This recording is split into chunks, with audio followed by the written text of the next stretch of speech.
I think we might be live. I think. Let us know if we're live, guys.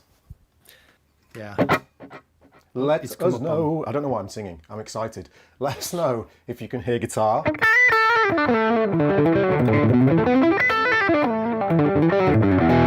And voices. Oh, that's a bit hot. Yes. Trollsjan says, yes!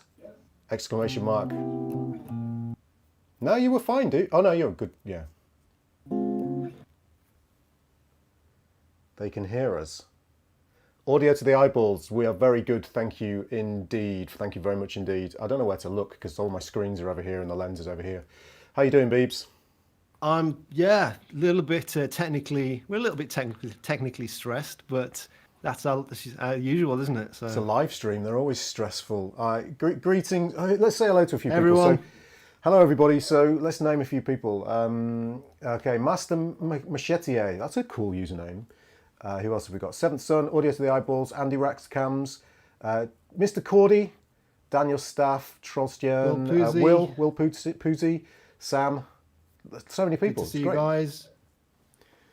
Listen, let's not be comparing David's video quality to anyone else's. Oh, well, hi Santi. Yeah. There you go. That was easy. Making dreams come true, Tom. If only they were all that easy. So we are here to 90 people already. This is pretty good. Let us know if there's any issues with sound or anything, guys. By the way, the top chat that came up earlier, I have taken a note of that, so we'll come back and definitely answer that question. I can't remember what your name was. It's a little tricky for me to scroll through, actually. Let me grab my... I can scroll back and get that. So it's a downbeat exegete. Oh, I'm getting an advert on YouTube. Shush. Okay, so guys, we are here to do a live stream to talk about our app, Solo. David and I worked for the past year, about a year. It's been a year, because we started the actual process of coding and design development as lockdown 1 kicked off, but we had the initial idea a little bit before then. Back end of 2019 was the initial idea, but we started building and developing, designing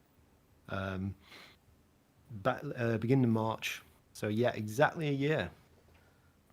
Yeah, it's crazy.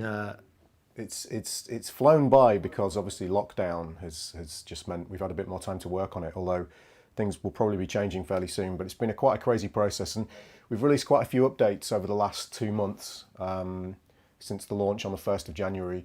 And we're just doing this live stream to answer any questions you guys have got about the app. We're going to try and stay focused on the app. So if you were under the impression that Solo was like, how does one improvise? I'm afraid that's not going to work. By the way, I should say hi to Max as well. Thanks again for the awesome streams, dude. It's really, really great to see you do all of your amazing stuff. If you've not checked, probably a lot of you guys won't be aware of Max, but I want to give him a shout out. Max Conye, I actually don't know, Max, if I'm pronouncing your last name right, but Max Conye, check out Max, you'll find him up in the chat. Subscribe to his YouTube channel because Max is an extraordinary musician and composer who's doing some amazing live streams for composition. So go and subscribe to Max's YouTube channel. So we're going to try and keep on top of this chat. But I'm going to try and pull some questions out now into notes. I was just going to say, yeah, if you're all right to do that, let me just do a little quick intro. It's impossible to do. Thanks to everyone that has bought Solo as well, of course, because I mean we've said that in videos, but man, we've been blown away by the response to it.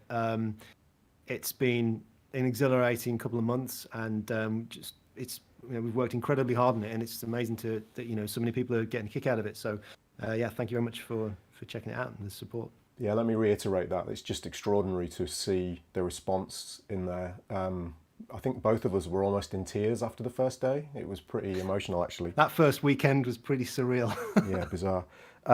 Just to really quickly get the elephant in the room out of the way, let's remove the giant grey, like, trunked object. The robot object. The robot object. So the Android thing. People like we probably. I have never received so many emails about one thing in my entire life. So many people asking about Android. We're really excited that you guys are excited about Android, and we are actively working on it now. It's actually impossible to give you a specific or even kind of non-specific time frame for that, and the reason is Very, very simple. Solo, we set up a company to produce Solo called Trio Software, and we're working with a developer, an amazing developer called Mike Patty from Portland in Oregon. Is he watching? Is he in the chat? I don't know if he's watching, actually. Mike, if you're watching, say hello, Mike, if you're there. My pleasure, Max. My pleasure. You are a massive inspiration for me and lots of other people as well. So, but yeah, Mike is our only developer, and Mike has a full-time job as well, a coding job. I'm not going to sort of say what that is, but he has a full-time job. So Mike works weekends and evenings for us, and we have to have, like tomorrow morning, we've got a meeting at 6 a.m. because there's an 8-hour time difference between us.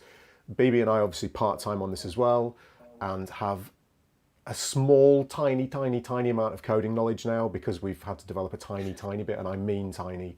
And so we're still working on developing the Android version, but it's a process that's going to take a while because it's not something we have a full-time developer working on. So it takes as long as it takes, but it will be worth the wait, guys, and we'll produce a good version for you. It will come out when it comes out.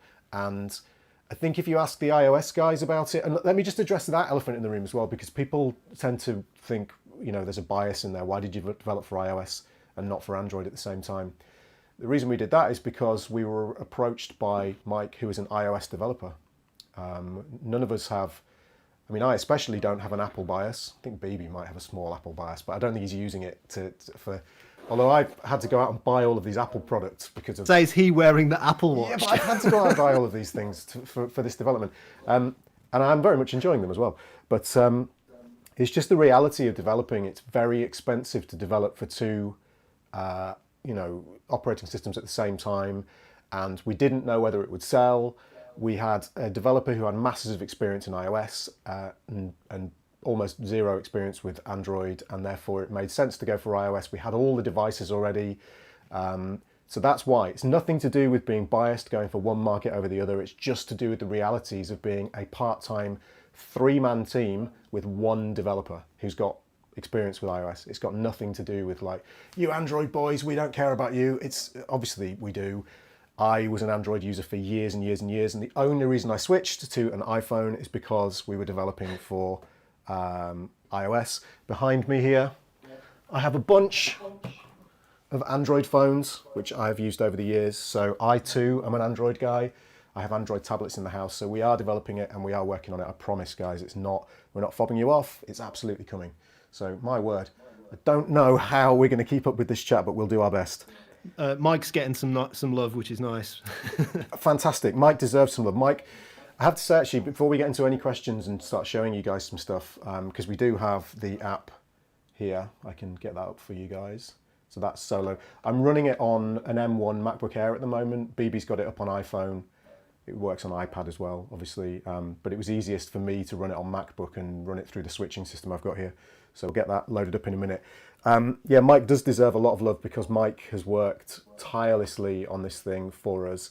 And imagine if you are Mike plays guitar a little bit, but imagine if you've never learned any jazz theory, you don't know, anything about improvisation beyond sort of the basics of pentatonic scales, and two idiots come up to you and start trying to teach you jazz theory and why it's important to visualize the fretboard a certain way.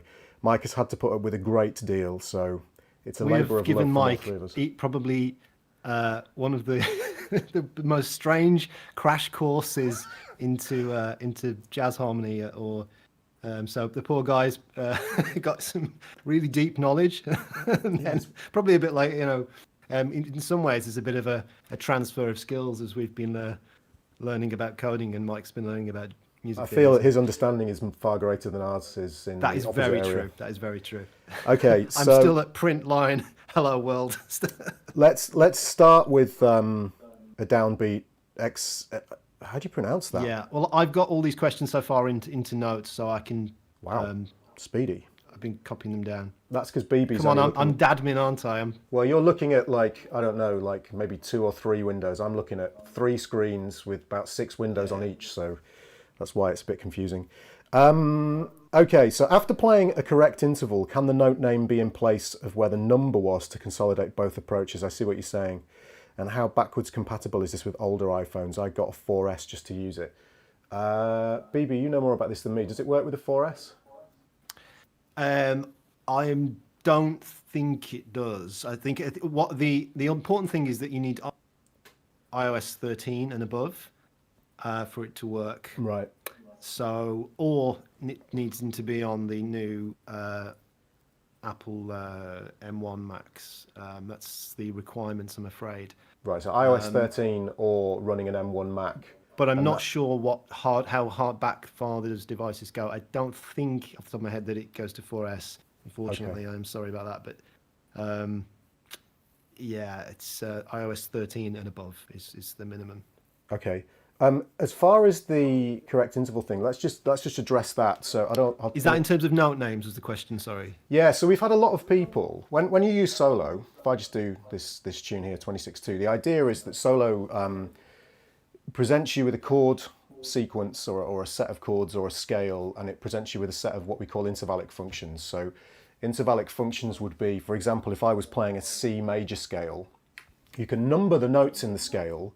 As opposed to thinking of all of the note names, C, D, E, F, G, A, B, C, you can think of the notes as numbers generically. So if you were to play any major scale, you could go 1, 2, 3, 4, 5, 6, 7, 1. Now the cool thing about that is that if I go 1 to 5, there what I did is I ascended from the note C to G. That's 1 to 5 in the scale. So C is 1, D, E, F, G.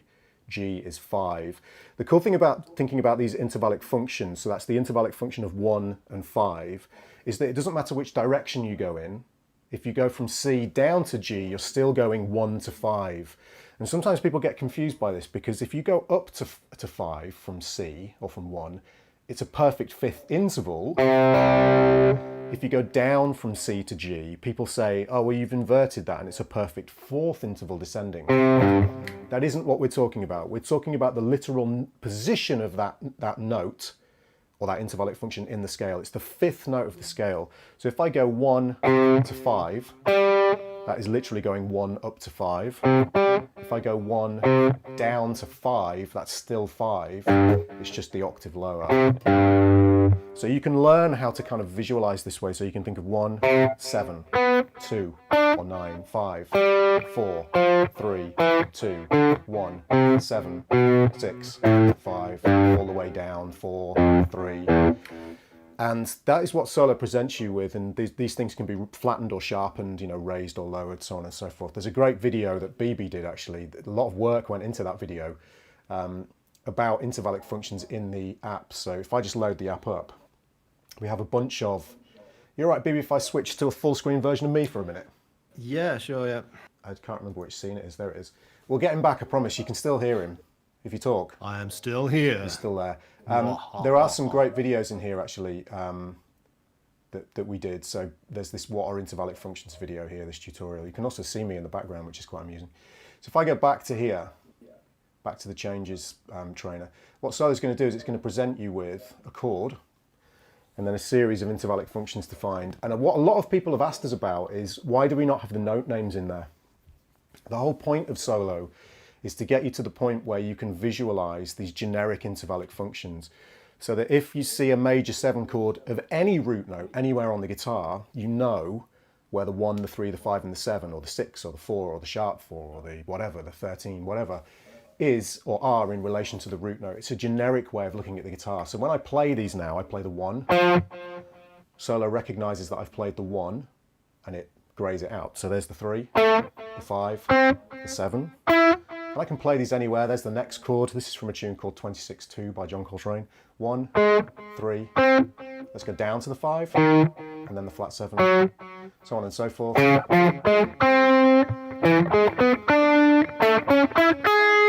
So, why do we not use note names is because we're trying to teach you the generic way of thinking about the fretboard. Now, your question, thank you for the donation, by the way, for the question. What was your name? A downbeat, I don't know how you pronounce that, sorry. That's an interesting point that we should consider, actually, to have the note name come up afterwards for confirmatory purposes. That I'd never thought of before. We'd not discussed that, had we? No, there's a couple of other things about the intervallic function things I was going to talk about in just a moment. But yeah, that's a really good idea, actually. So yeah, we'll add that to the list of things to talk about. That's a really good idea.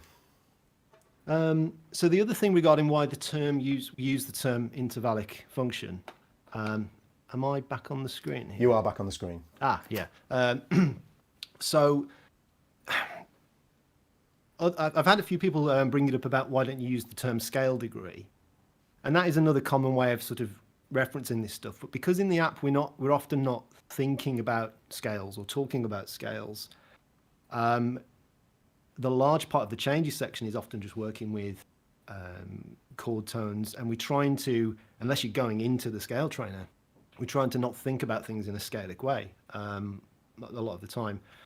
So I think that the term intervallic function to us seems more representative about and a little bit more direct as to for our way of thinking. It might not be for everybody's, but I think we've made it clear within the tutorial and the video material that what that means and the utility and the power of it. So that's the other thing that came to mind. There's a few support emails about that, Tom, that I've caught, where people asking about why not use the term scale degree. Okay. Cool. So start getting through some of these. Sorry, just checking out some of these comments. There might be some moderating required. Yeah, I've just noticed that. Yeah. Okay, guys, can you please be polite with one another? I'm just timing out a few people. There's no need for kind of, all the craziness that's going on there. Can you guys jump on Girl from Ipanema? Okay, so there's a few things that we can go. Do you want me to sort of just tackle, like, let's do it. Throw up some of these questions? Yep. Okay, so there's a few that we can do quite quickly. Ben Van Geest says, Tom, can you do a video for beginners using time? Now, I think you may have already done that. Using what, dude? Using solo for the first time. Oh, right, so, yeah. Now, within the app itself, we completely go through that as to how to use within the interface. Tom, excuse me, I'm burping coffee. Sorry. Tom did a cool video the other day where he was using solo to learn the root notes. And that was another sort of a basic beginner's way. So maybe check that video out. I can, if you've got specific things you'd like me to do videos on from a beginner's perspective. Sorry, it's quite late here, so I'm drinking cans.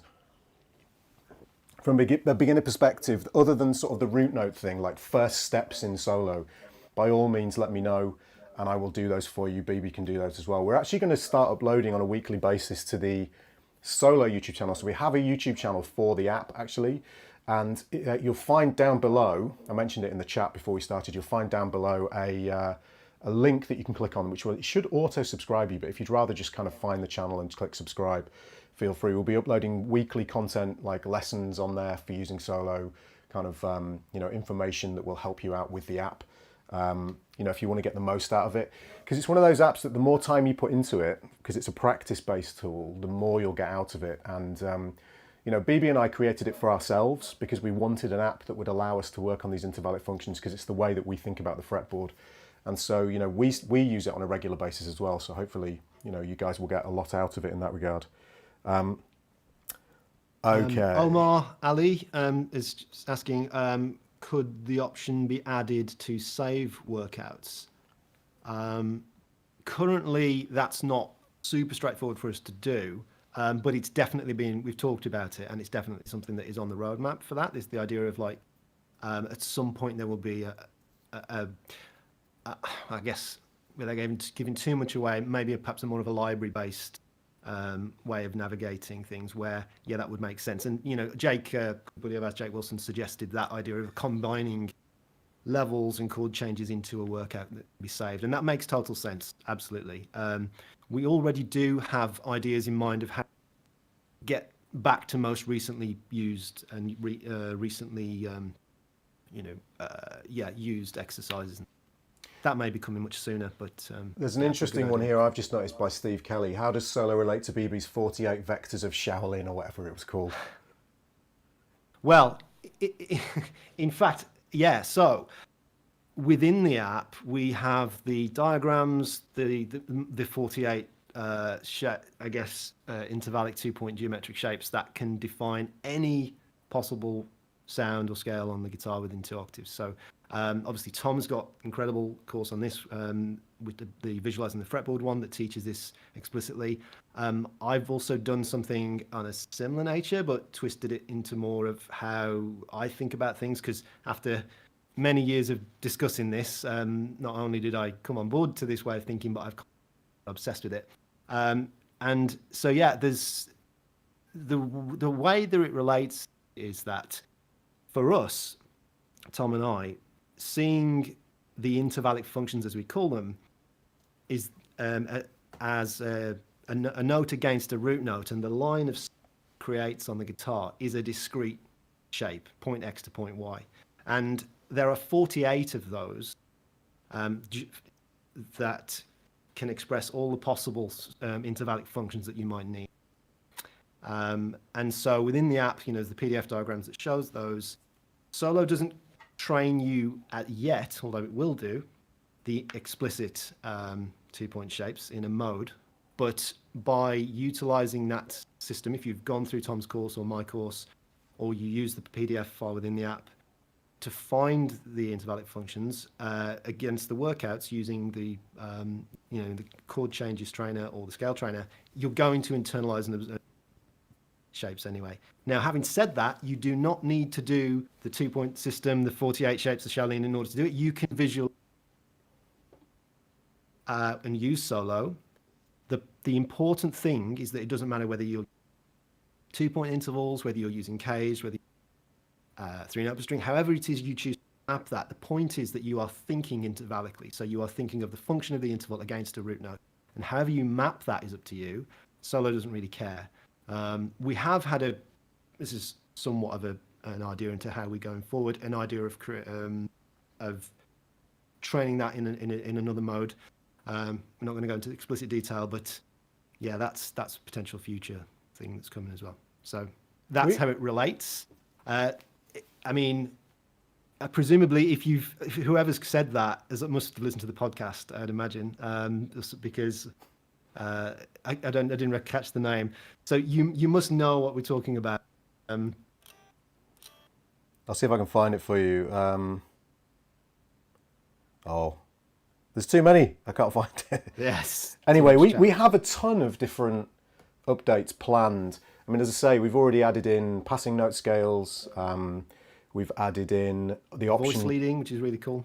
Yeah, the voice leading, the option to use it with E flat and B flat horns, because one of the cool things is this doesn't just work for guitars.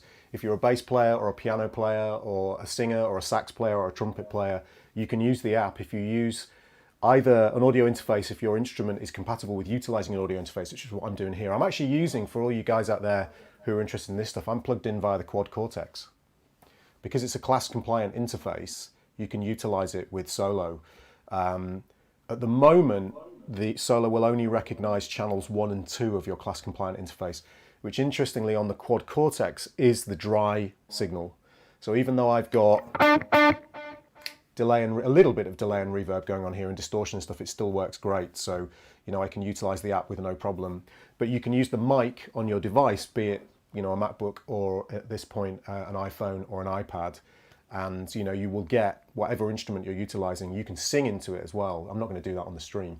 But if you really want to damage your ears, I do have, if you look at the tutorial videos in Solo, there are some videos of me singing into Solo. And you can use it as a very unique ear training app that gives you a very interesting perspective where you can do this thing called instrument-led ear training, where you utilize the guitar or piano or whatever to prompt you as to where the root note is and then try and sing the other intervals. And because the way we've developed this is, if I just do this again, hopefully you guys can see this. If you play a wrong note, it's looking for the root note here. If I play F, now it's looking for the third. If I play anything else, it won't move on until I play the third. So if you're singing, this represents a great opportunity for you to work on your relative pitch, where you can play the root note into Solo, and then it will recognize the root note, then try and sing the third. Now, I can't demonstrate that for two reasons. First of all, I am not singing on a live stream. And secondly, I'm plugged in via an audio interface. So unless I was to scream into my pickups the third of a chord, it's not going to work. But if you're utilizing a microphone, either on the device, or you could actually physically plug a high quality condenser mic into an audio interface into your device if you've got the relevant dongles and so on and so forth.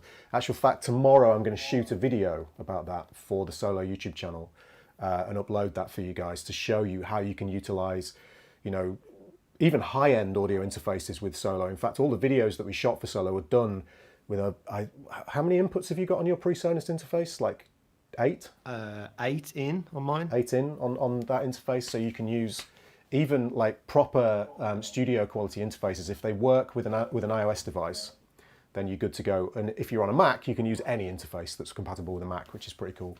Another thing on interfaces, someone's just asked, Andy Rack, the cams, could you use an Xsonic Xtone Pro with an iPad? I don't have an iPhone, but could use an old iPad. I'm currently plugged into an Xsonic, not the Pro though, and that is a great interface to work with Solo. It's rock solid, and it doesn't even need power either. The iPhone powers it. There you go. Focus, please. Now, it's not focusing. Andy, your question as to will it work with an old iPad, that's the key thing though, because just make sure if the iPad will run iOS 13, then you're absolutely good to go. I'm not sure how far back it depends on how old the old iPad is. So I think the iPad Air 2 and onwards will run it.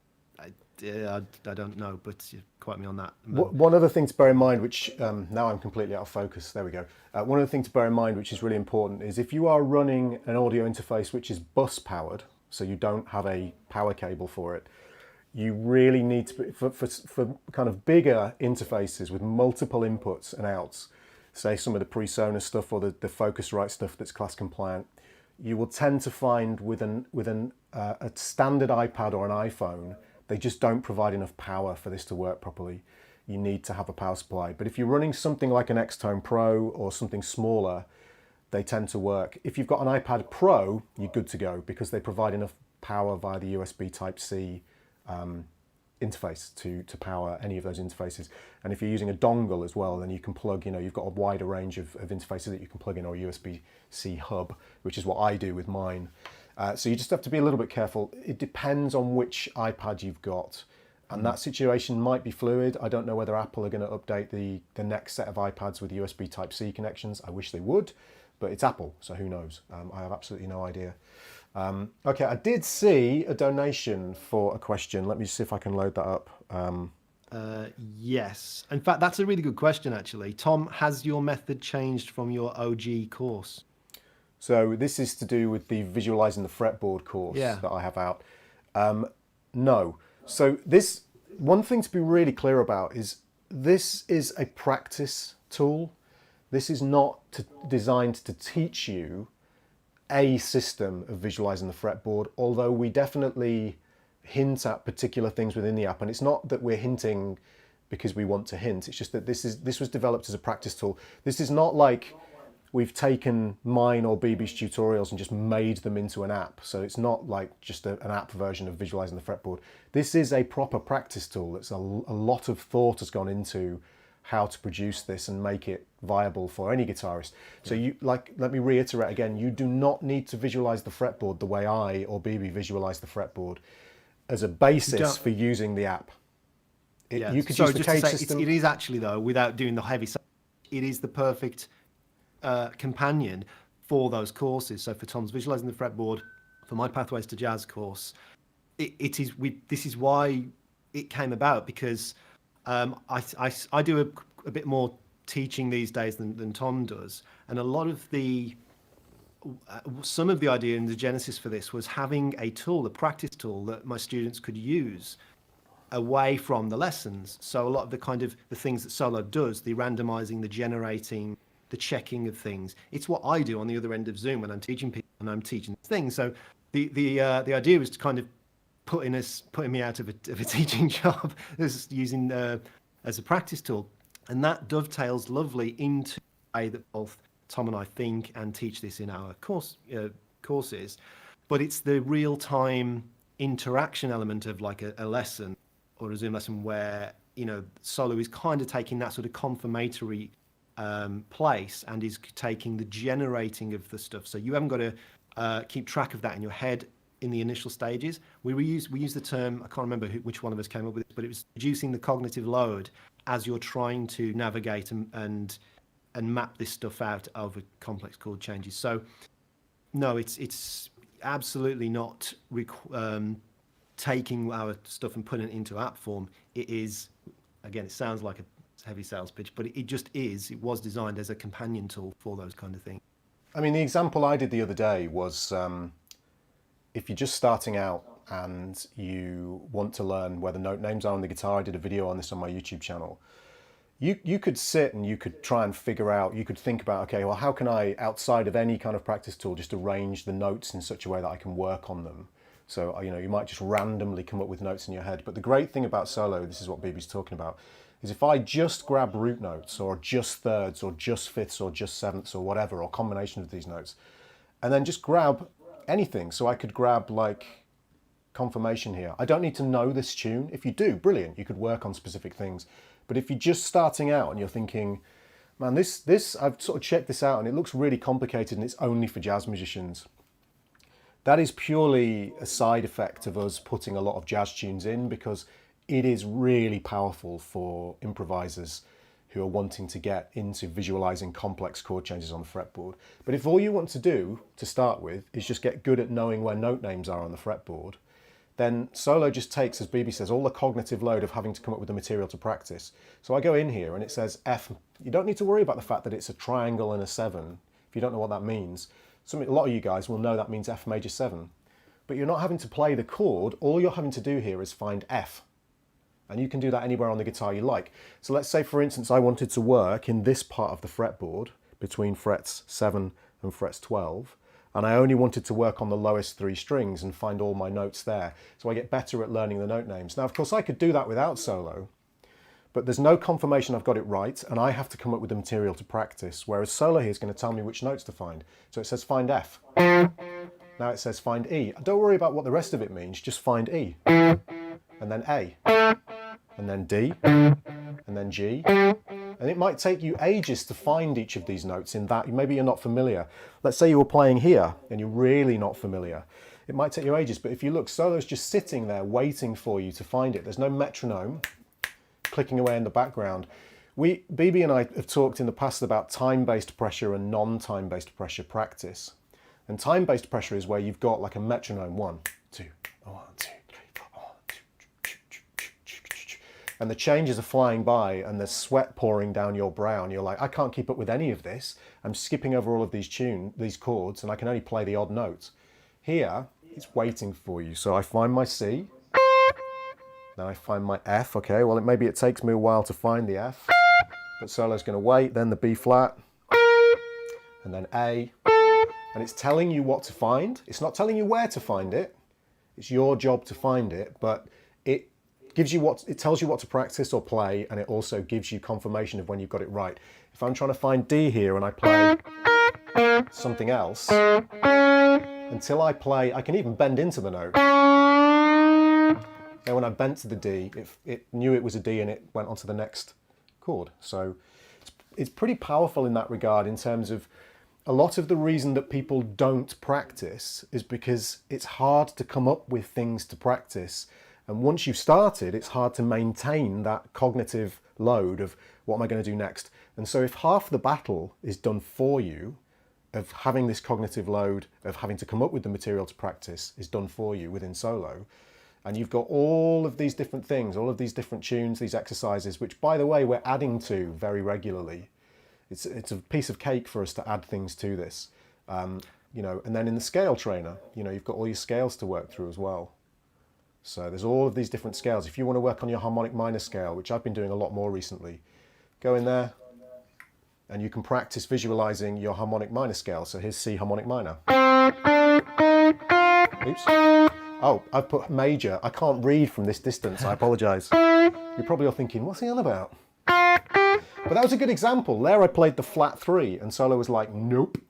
I'm asking you for a 3, not a flat 3. So that's a really, in fact, you remember when we were doing all the testing of, Tom and I had about 3 days of 12-hour days of just testing every scale with every, like doing this. And we were on Zoom doing this, of course, because of the pandemic, and we're watching one another. So one of us is playing through it. The other is like checking this with encoding this in and testing this and making these changes. And the amazing thing was, as you get so tired, the actual solo was doing its job, in fact, because as we were starting to make mistakes and we're thinking, why is it not working? Oh no, solo was actually working. It's actually doing its job because we were just so tired at that point testing it. So that's, a great example.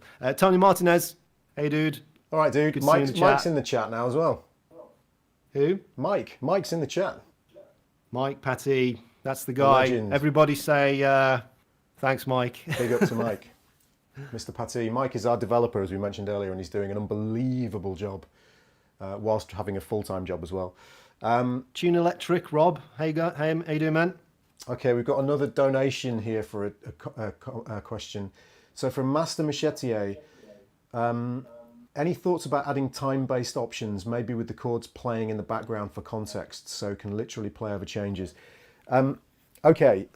Yeah. Two things here. First of all, time-based is we actually already capture all of the time data for all the songs that we put in. So we could potentially put this in the future. So Solo does understand how long a chord lasts for at the moment.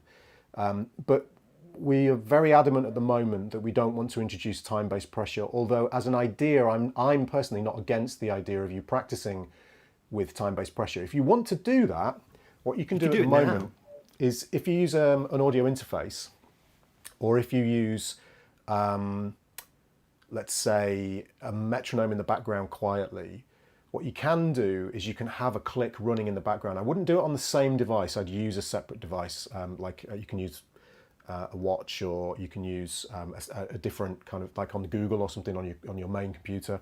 You can do it in time if you want to. So I can maybe give you an example of that right now. The problem is, what you need to do, if you introduce time, is at the moment Solo doesn't have any concept when you're practicing of time. So you're playing the same number of notes on every single chord regardless of how long that chord lasts for. That means that if you're going to map time onto a chord progression, you need to be able to correctly map those notes with the correct subdivision for how long that chord lasts for. So for instance, if I was going to do All the Things You Are, apologies for guys who don't know this tune, if I load up All the Things You Are here, and I have 4 notes, so if I go for, now we would obviously have to change this within Solo, and at the moment we haven't done that. At the moment, if you have a metronome sort of clicking away in the background that's like 1, 2, a 1, 2, 3, 4, you'd be playing 4 notes per bar.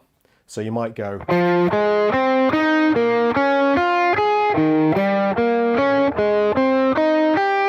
Okay, as you go round, on these 2 chords, they last for 2 beats each. So you'd need to go. Okay, and here it's gone straight to C minor 7, whereas that C major 7 lasts for 2 bars. You'd need to be aware of this if you were going to play along with a backing track. However, there's nothing to stop me right now loading up a backing track on my computer behind me, and I'm going through my MacBook here, or you could go through your phone or through your iPad, and having a backing track going on some other device and playing along to that backing track, if you can do that advanced thing of mapping the notes onto the time. So you can totally do that with Solo if you want to. You do need to make sure that you're using an audio interface into your device, because otherwise Solo's going to be listening to the backing track as well and getting very confused. Obviously Solo can't discern what's backing track from what's your guitar, so that's kind of a difficult thing to do. Just to reiterate the purpose of Solo, it was about navigating, it was like building this map, this real-time map of the fretboard, and being able to paint that over chord changes. Now there's a slight bit of misdirection that because we are utilizing, admittedly, a large part of the jazz canon as vehicles to do that. So we have to be slightly careful, because what we're saying here is, if you want to put time-based pressure on, then you have the freedom to do that if you're advanced enough to do it. But what we made a very conscious, deliberate decision to not put that into the app, because it's not its primary purpose. So I think that is certainly an option into the future going forward, as either, I don't know in whatever context, but at this moment in time, I think so many people struggle with the idea of mapping this stuff out in real time, and that pressure ticking away, the metronome ticking away, or the backing track, or actually forces you to cut corners, skip chords maybe, or to go to the we always use the phrase path of least resistance, go to the sort of intervallic shape that you know. Maybe, you know, maybe you're really good at seeing a major third ascending like this. Not so good at going down to the major third like this.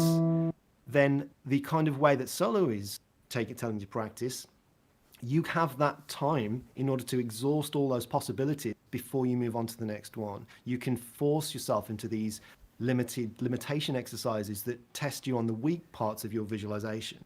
So this is a very deliberate choice of, you know, educationally or, you know, practice-wise that Tom and I have made. And it's a feature, not a bug, I guess, as Mike might say.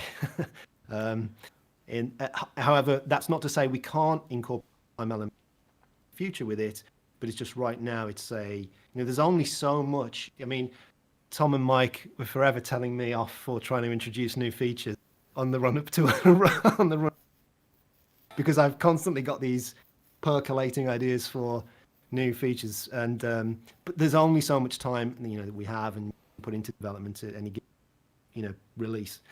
But yeah, there's lots of things to come in the future. So let me answer Omar's question. Can solo support a random root movement in changes mode for single chord tone workouts?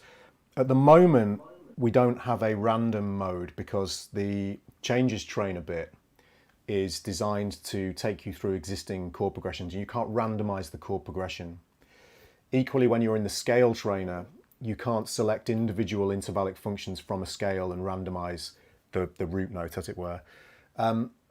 The best way to have some pseudo randomization, which is going to be difficult to achieve here, but the best way to kind of achieve pseudo randomization, if you like, is to go through all of the chord changes. You don't need to know them because there's an unpredictable nature to the order, because they're not all based around cycles of fifths and, you know, easily figure outable things, if you like. And if once you've done that, just change the key. So at any point, if you choose a chord progression, let's say I choose one of the exercises. So let's do, in fact, let's not do an exercise. Let's do this tune, Falling Grace. So once you've sort of loaded it up in the original key, and if you just did root notes, for example, or just thirds, once you've got it in that original key, you can come in and you can transpose it. So you can say, okay, well, I want to do it in the key of C now. And all of the root notes will have changed. So that is a useful way of having some level. It's not randomization, but it's going to challenge you in different ways. Each time you change the key, each time you change the tune, it's going to challenge you in a different way. You're not going to learn where those root notes are. That's something you absolutely don't want to be. Well, you do want to learn where the root notes are, but I'm not sure I understand.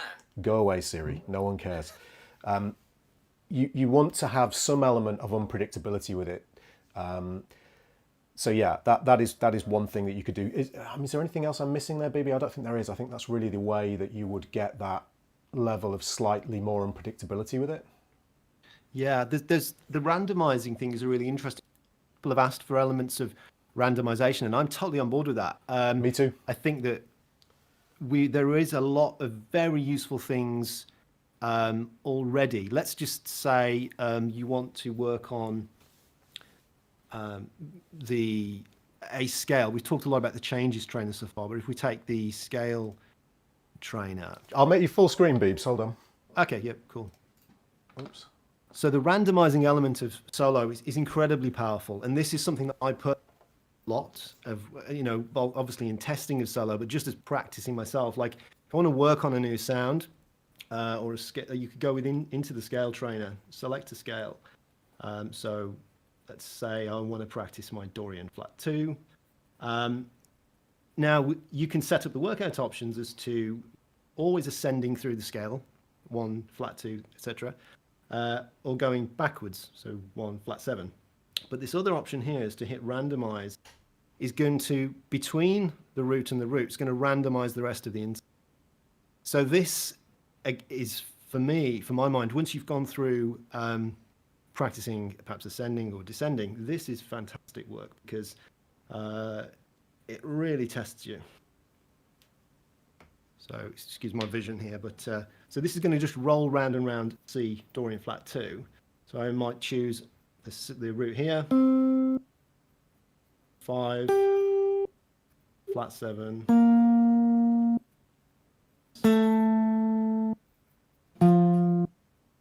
2, 3,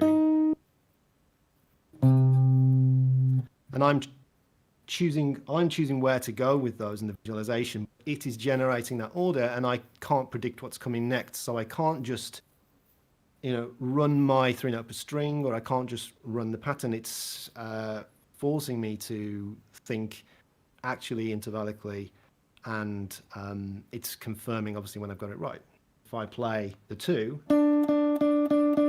it's not going to go. If my muscle memory goes to the 2 because I'm used to playing a Dorian with a major, then and I try to go, it's not going to do it. So I've got to see that as a flat 2. It's triggered, it's gone on. So this for me is one of the most powerful things in terms of randomizing stuff within solo. I've been doing it with harmonic major modes for real torture. There's a beautiful sound you can get within the 6 mode of harmonic major over diminished. That's a weakness. So absolutely, I've been literally using this, at the coalface, practicing with this myself. As Tom and I said, we were in the car driving on a journey one day, and the idea was born. And it's like, this would be an amazing practice tool. And we got so excited for ourselves to use the thing. And that's the reality, is that when I'm not building and testing it, I'm trying to find time to practice with it. I wish I had more time to practice when I built it, but yeah, the realities of making this has got me worried actually that perhaps have you got any more to say on the sort of randomizing thing? That's the only thing I could really power. People hadn't tried that. Yeah, absolutely. I mean, that to me, I think is one of the most powerful things. I think if you're looking for a root note randomization, that is not a feature we have at the moment, but if it's just purely from root notes or thirds, for example, but you can certainly get into the randomized intervallic functions thing within the scale trainer for sure. And hopefully in the future we will have another mode, which we can't go into too much at the moment, that will allow you to be more kind of tailored as to working on one interval in a more randomized kind of fashion. Omar did also ask, Nick Adamson also asked, can you add random chord progressions? And the ability to add chord progressions is not something, I mean, we can do it, and it's a very trivial job for us to do it, but we don't have a user facing sort of front end or UI for you guys to do that. We would love to be able to do that though. So stay tuned in the future, and hopefully we'll be able to integrate something like that. We get a lot of requests for it, so it would be a very, very cool feature to have for you guys. Alan Chief has a good question there. Go for it. So does solo move on after note confirmation only within an octave above or below the root note, or will it move on no matter where you play the fretboard? There's 2 parts to this answer. Currently, as it is, yes, it will. It's irrespective of the direction and the octave. And again, initially that's a feature, not a limitation, because you have the freedom in order to train yourself in these very limited ways. And we go into that within the lesson tutorial material within the app. Tom and I do these lessons on how to do that. But again, okay, so the fourth limitation exercise that we're going to have a look. Sorry, dude. Quayle on Quayle. Didn't mean to do that. So in the future, what we are going to be incorporating is an aspect of that where it will more limit you in terms of what it's listening for, to sort of drill down into those areas. But it's always a balancing act about how much we kind of work on and do it at any one time. As I was saying before, like, it's only so many hours in the day before you have to just ship. And Mike wouldn't let me hold it off any longer. But just to reiterate what Beebee was saying, there are a bunch of tutorials within the tutorial section when you buy the app that talk about the specific limitation exercises you can use, how to do the ear training side of things, the singing, some specific ways that you can work with the app that maybe on first glance you wouldn't think of, but the fact that it does allow you to play almost anywhere or anywhere on the fretboard, you can utilize the nature of the guitar to your advantage, this kind of position-based nature of the guitar to your advantage, to really work on any areas that you're not familiar with, or just strengthen up areas that you were already relatively familiar with. Or if you've not done any of this work, you know, start from a kind of sensible place and then work your way up the fretboard. So we think that's pretty well thought out, but check out the tutorials if you're not sure for somewhere to start. Were there any questions earlier up, Beebee, that we because it's really hard to address like all of these questions. It's really hard to man, I wasn't Sorry, prepared guys. for the volume of questions. Kind of, you know, we did actually, you know, before we go on the stream, like, oh, what if there are no questions? Like, what are we talking about? But man, it's, yeah. You guys have been awesome. This will require another follow-up at some point, I think. We'll be doing these probably twice a month or something, so you guys can ask questions. And on Instagram as well. If you guys go and follow Solo Trainer app on Instagram, we'll be doing some more perhaps impromptu live streams on Instagram Live as well. I think Mike's handled some of these. Let me see. Did you note any down earlier on that were of... What did you say? Did you note any down from earlier on that we might have missed? Yeah, I've got tons. I've copied them all on, but it's scrolling through now to try and find. Sorry, guys. Sorry about that loud. Yeah, rip headphone users. Yeah, lots of things about randomizing root note, randomizing chord changes, things.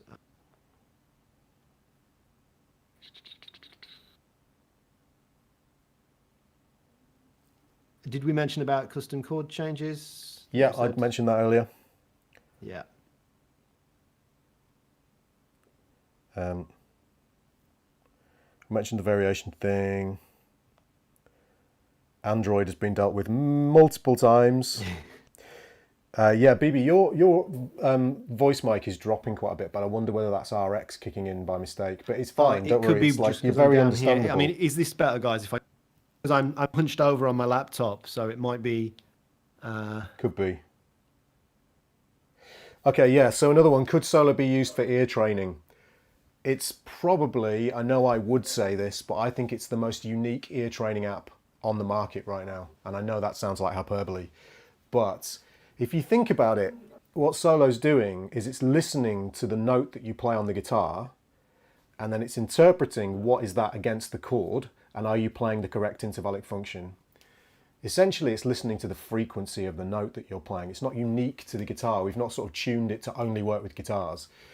So it will work with any instrument using the mic on board, or if you can plug, I mentioned this earlier in the stream, you can plug, say, a keyboard, or, I mean, I've got like a Korg monologue synth down here. I've used it with Omnisphere.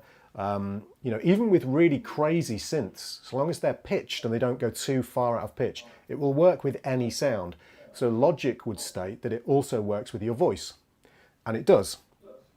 So I can probably demonstrate this on, if I switch over to this camera. Okay, so I'm going to load Solo up on here. A sea of bokeh. I don't know how far away it needs to be in order to be in focus. I'll try and focus it on here. I'll just load something up. So the cool thing is, if I load up like root and third, and I grab autumn leaves. Okay, so bum bum bum. Okay, yeah. So let me just focus this, guys.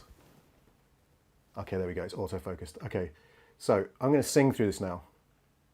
Excuse my singing. Bum bum da dum da dum dee dum da dee dum dum da dum da dum da dum. I've not calibrated to my voice, but you can see it working there. Essentially, this is something we need to talk about actually. You can see it picking up my voice there, okay? Whenever you do anything with Solo, if you use an audio interface or a microphone or, you know, whatever, you need to calibrate the note input to your instrument. So basically, if I come across to the settings here, Solo is calibrated for my guitar there in the room using a microphone. It's not calibrated for my voice, which is obviously a very different transient on the note. It calibrates, I think Mike will confirm this, but it calibrates by the transient of the note that you play. So if you come in here and you go to start calibration, it literally doesn't matter what you play. Just play some notes while it's calibrating. And if I was doing this on my iPhone using the mic, I would use, you know, my voice to calibrate, let's say. And I can talk and do this at the moment because I'm using the audio interface on my Mac. Now it's calibrated, and when I come back in again and do any of the exercises, it's perfectly calibrated for my guitar now. So, and it will work pretty quickly. So you can see the note recognition is pretty fast. In fact, when Mike finished programming a lot of this, I think Beebee and I were thinking, yeah, it'll work, but like it'll probably take a second to figure out what the note you've played is. It's ridiculously fast. It's crazy how fast it works it out. And the same thing with your voice. So you can totally use this for ear training. And in the tutorials for the app, if I just go back to these tutorials here without launching one and killing all of your ears, down here we have this introduction to instrument-led ear training, singing chord tones and singing scales. And I don't know of any other app on the market that does what Solo does in terms of listening to the notes that you sing or play and allows you to utilize your instrument and your singing and your relative pitch development in terms of externalizing or audiating notes in real time like this. I think it's really, really unique. You guys might know of something else, in which case I stand down off my parapet, but I think it's pretty unique in that regard. Yeah. Well, we started to realize just how powerful this concept was in regards to ear training through a lot of the development and testing. So I guess this is the way this thing works but when Mike would send a build through, a test build of working version of the app for us to test, I often wouldn't have a guitar with me. I'd be in another building and I'd just want to test it. So what I'd start doing is using my voice.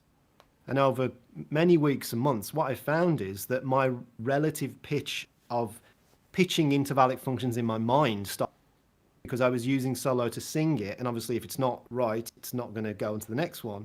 So through repeated trial and error of working on with my voice, I started finding that my ears and pitching ability mentally started to improve as well. And that's so I know I don't do tons of practice discreetly. I was doing that in a sort of in a forced manner, really, because I didn't have a guitar around. But it was an accidental benefit, and that's when I started to realize, yeah, Solo itself could be, if you wanted to an incredibly powerful ear training tool as well.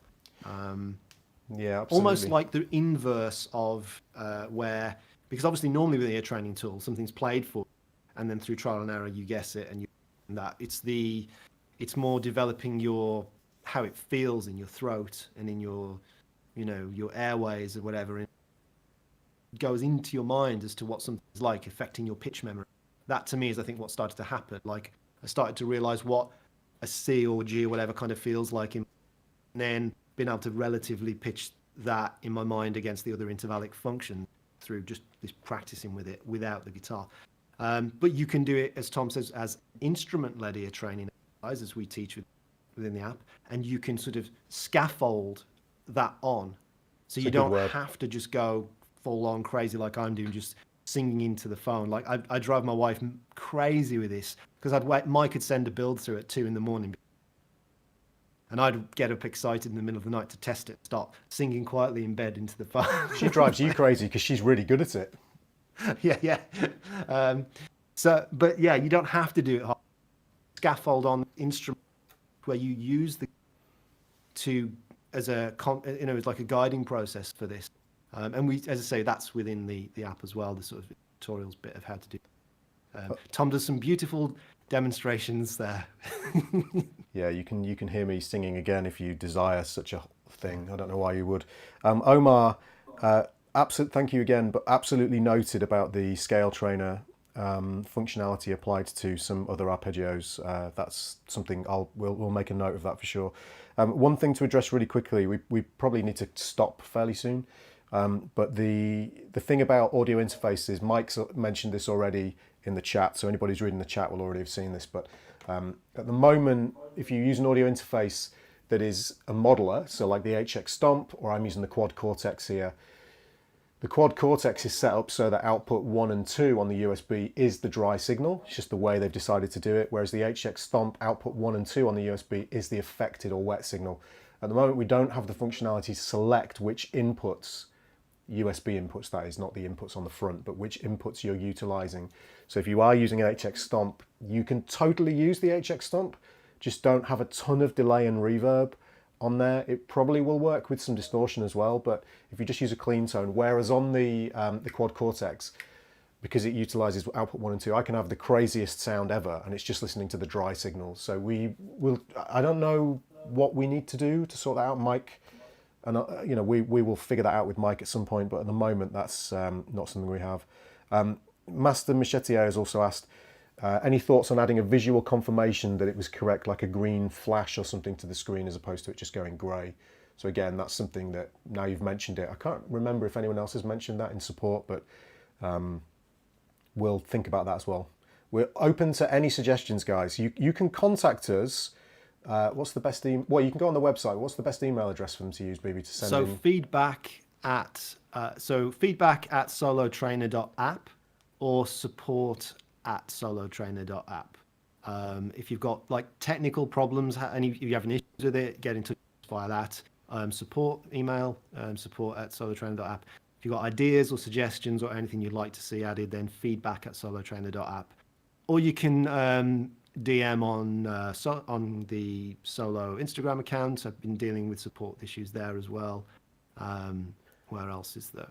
Well, just as you said, us on Twitter. I've started using Twitter now for my don't know just how as you said that though, let's just reiterate one more time. If you guys go down below in the chat, there's a link to Solo. Obviously, there is also a link there to the Solo YouTube channel, and it's well worth subscribing to that channel because we'll be doing something once or twice a month on my YouTube channel, sometimes on Beebee's YouTube channel, but we will be uploading weekly videos to the Solo YouTube channel about Solo, utilizing it, practice techniques, the technical side of things. Like tomorrow I'm uploading a video on audio interfaces again. Let me just reiterate what Mike's just said in the chat as well. Anytime you guys want to experiment with audio interfaces, switching instruments, utilizing your voice with the mic, make sure whatever you're doing that's different to what you were doing previously, that you recalibrate using the settings, note detection, sensitivity, calibration. Otherwise, you might get less than optimum results. Literally, anytime anything changes in your setup, recalibrate. That's the way to get the best results within Solo all the time. So I didn't do that when I was using my voice. I should have done. Silly boy. Anything you want to add, Beebee, or any other burning questions that like we've totally missed? Or I'm sorry we can't answer everything, guys. It's just we thought there'd be like 3 people watching and like 4 questions through an hour, but you guys have asked loads. I was planning loads of things like we could sort of talk about, or sort of like just practice or teach or stuff on it, and like when it's been flooded. So thank you so much for the questions. Say if you really want, if we didn't get round to, we will be doing more of these. Tom said maybe a couple of times a month live streams, and or send us those emails into feedback@solotrainer.app or support@solotrainer.app. Links are on the website. Everything's down in the description below. To the App Store to go and buy Solo, to Tom's Visualizing the Fretboard course, and all the other stuff to do with Solo. I'll stick a link for your thing in the, if you go to Beebee, what's your website, Beebee? davidbeebee.com. David has a couple of awesome courses, Pathways to Jazz, if you're looking for an entry point to jazz that utilizes the system if you're a blues or a rock player or somebody who's not so used to improvising over chord changes. I don't actually know of a better course for doing that than those 2 courses. That is very high praise. Thank you very much, sir. So, well, I mean, I'm obviously indebted a ton of gratitude for like the initial genesis of this idea, in terms of my visualization process. But I think one of the somewhat interesting things to me with what my journey is that I went to jazz college. I sort of failed, and then 10 years later decided to sort of try again, and I made a lot of progress that moved a lot of molehills and turned into small mountains. And so I documented that through these courses called Pathways to Jazz, and it's specifically going from the angle of, okay, I'm a rock or blues guy that wants to tackle the changes thing, or start perhaps doing jazz or maybe fusion, and that's a documentation and a pretty effective process of tackling that challenge. Yeah, so absolutely. thanks for shouting that out. Okay, guys, just to reiterate really quickly before we finish, anyone who has bought the app already and is on one of the new M1 Macs, this is something we've just released, get yourself onto the Mac App Store and you can download Solo. You may see, now I think I'm right in saying this. Yeah, let's cover that because I've done 3 emails report on that. This is really important. Go on, you say it, Beebee. Yeah, sorry. So when you go to buy, let's say you've already bought the app, if you go to re-download it on the M1 Max, it will say you have to buy it again. It will say $14.99, whatever it is. And you'll go through about 3 stages where it looks like you will not. So long as you're using the same iCloud App Store account, you'll go through to the last screen where it says confirm, and then it says, oh, this app's free.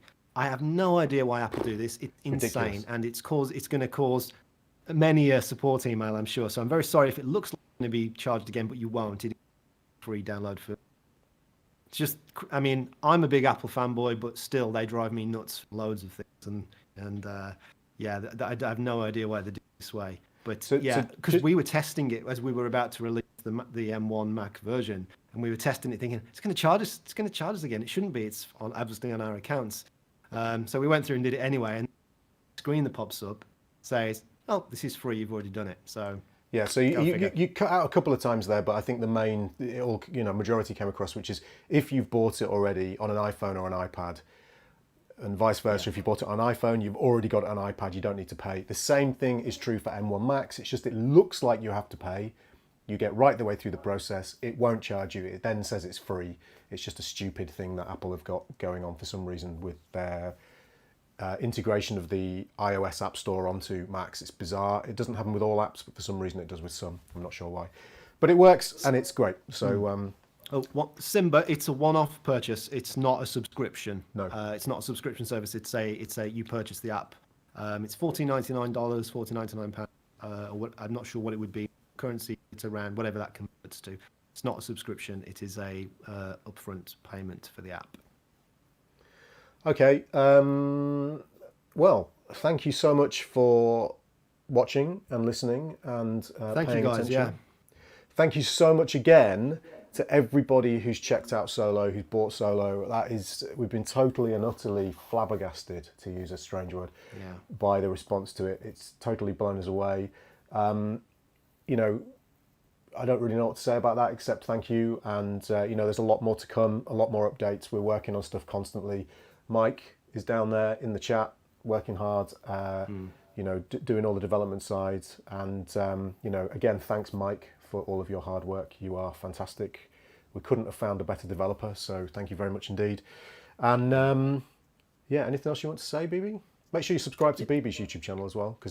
Please do. I am going to start, after neglecting it for many years, I'm going to start posting videos to YouTube. So, please subscribe to my YouTube channel. I think it's just youtube.com/David Beebee. I don't even know, but maybe if you could link to that, Tom, in the description, maybe. Absolutely.